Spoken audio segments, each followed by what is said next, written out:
उस राज्य में एक शातिर चोर था।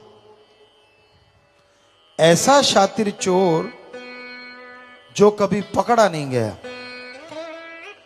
एक राज्य में नहीं, आसपास के सभी राज्यों में वो चोरी करता था और इतनी जबरदस्त तरीके से किसी को समझ ही नहीं आती थी। तो एक समय ऐसा भी होता है, हर किसी को सारे धंधे छोड़ने पड़ते हैं। वो समय चोर पे भी आ गया।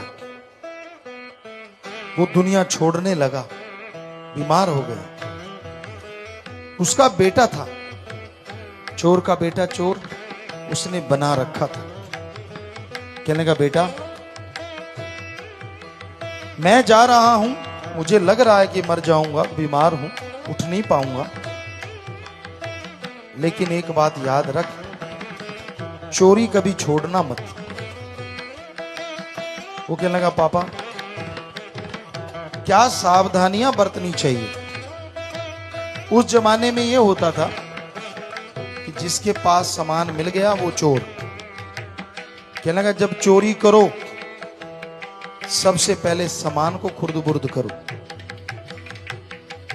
ताकि कोई आपके पास से सामान ले ना सके। दूसरा, कभी पकड़े जाओ चाहे खाल उधेड़ दे, मानो ना। और तीसरा, कभी संतों की सत्संग मत सुनो। वो कहता, जी ठीक है। और कुछ समय बाद वो चोर गुजर गया। उसका बेटा चोरी करने लगा, जवान उम्र, सोचा पहले ही बड़ा हाथ मार लेता हूं। बादशाह के राजमहल में पहुंच गया, चोरी की, लेकिन खबर हो गई महल में कि चोरी हो रही है। सिपा सलाहर पीछे भागे, सैनिक शहर कोतवाल, और वो भागने लगा। भागता गया, लेकिन वो पीछे आ रही थी सेना पकड़ने के लिए। उसने देखा धर्मशाला से बहुत से लोग आ जा रहे हैं और ज्यादातर अंदर जा रहे हैं। उसने सोचा इससे बढ़िया मौका नहीं, अंदर घुस जाता हूं। अंदर घुस गया। एक किसी बहन को देखा, उसने जजमेंट की, पहचान लिया कि ये तो वो, और उसके थैले में हीरे जवाहरात जो उसके हाथ में थे वो डाल दिए। सामने देखा तो संत जी आके बैठ गए। अब पापा की, अपने फादर की बात याद आ गई। संतों की बात ना सुनना, कानों में उंगलियां ले ली। पर आदमी को कहो ना उधर ना देखो, तो वो देखता जरूर है, चाहे चोरी चोरी देखे। ये मनोदशा है। अब उसके अंदर आए, यार संत ऐसा क्या कहते हैं जो मेरे पापा ने कहा, फादर ने कहा कि संतों के वचन नहीं सुनने। उसने जरा सी उंगलियां निकाल के देखी तो संतों के वचन आए, देवी देवताओं की परछाई नहीं होती। उसने फिर से उंगलियां दे ली। सत्संग खत्म हुआ, बाहर निकलने लगे। सैनिक बाहर खड़े थे, निशानियां पहचान तो थी कपड़ों की, सब की। उसे पकड़ लिया, पकड़ के बादशाह के सामने पेश किया और कहा कि बादशाह सलामत, चोर तो यही है, इसके पैरों का निशान, इसका हुलिया वही है, लेकिन इसके पास सामान नहीं मिला। बादशाह कहता, मनाओ। पिटाई की, जो भी उस समय तरीके थे सब आजमा लिए, चोर नहीं माना। जासूस होते थे उस समय में।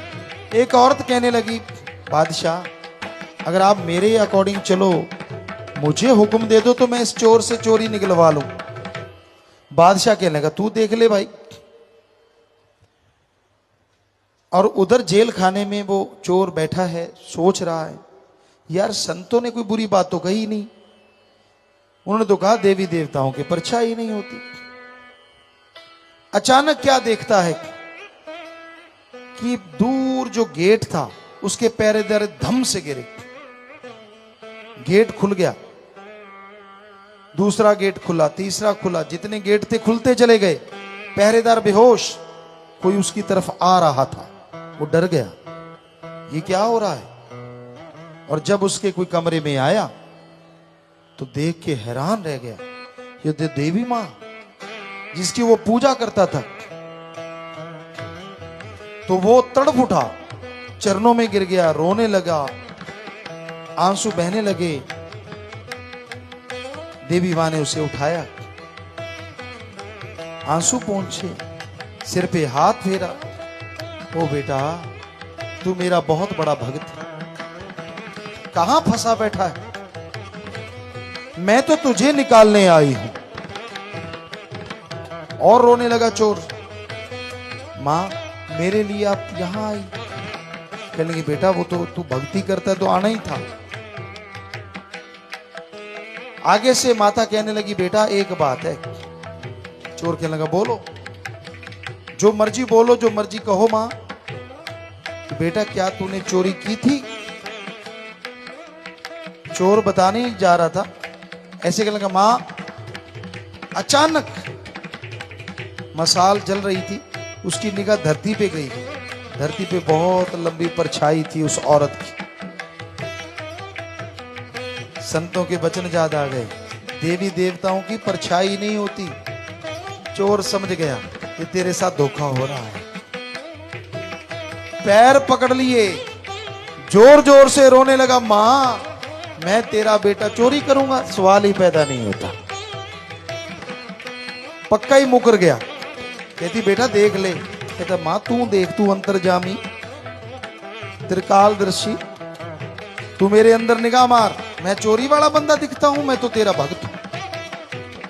मां कहने लगी, हाँ बेटा फिर फिक्र ना कर, मैं निकाल लूंगी तुझे, चल मेरे साथ। चोर और समझ गया, ये तो सारे डुप्लीकेट सामान। बाहर ले गए राजा के पास। वो जासूस ही देवी मां बनी हुई थी, देवी मां नहीं थी वहां। तो जाके कहने लगी, बादशाह इस बेचारे ने चोरी नहीं की, वैसे ही इसको बहुत तंग किया गया, छोड़ दो इसे। बादशाह कहने लगा, ठीक है। उसने सारी बात बता दी देवी ने। बादशाह ने उसे छोड़ दिया। भागा वो आदमी उस गांव में। कहने लगा, संत कहाँ है। कहने लगे, वो तो चले गए यहां से। वो रोने लगा। पता किया, संत दूर थे किसी और गांव में, भाग के वहां पहुंचा, चरणों पे गिर गया, जार जार रोने लगा। संतों ने उठाया, बेटा क्या हुआ। कहने लगा, मुझे मेरे पिता ने कहा था संतों की सत्संग ना सुनना। मैंने पूरी सत्संग तो सुनी नहीं, मैंने तो आपके सिर्फ एक वचन सुने, देवी देवताओं की परछाई नहीं होती।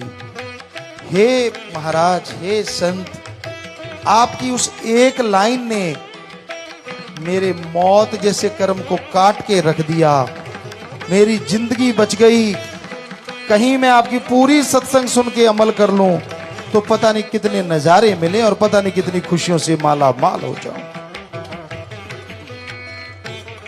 तो संतों से गुरु मंत्र लिया। कहने का मतलब सार ये है कि अगर जरा सी बात सुनने से वो चोर अपने जीवन को बचा सकता है, तो अगर आदमी सच्चे दिल से संतों के वचन सुने और मान ले, वचनों पे रहे, उसे तकलीफ आए, उसे परेशानी आए, हो ही नहीं सकता। माने खुद ना तो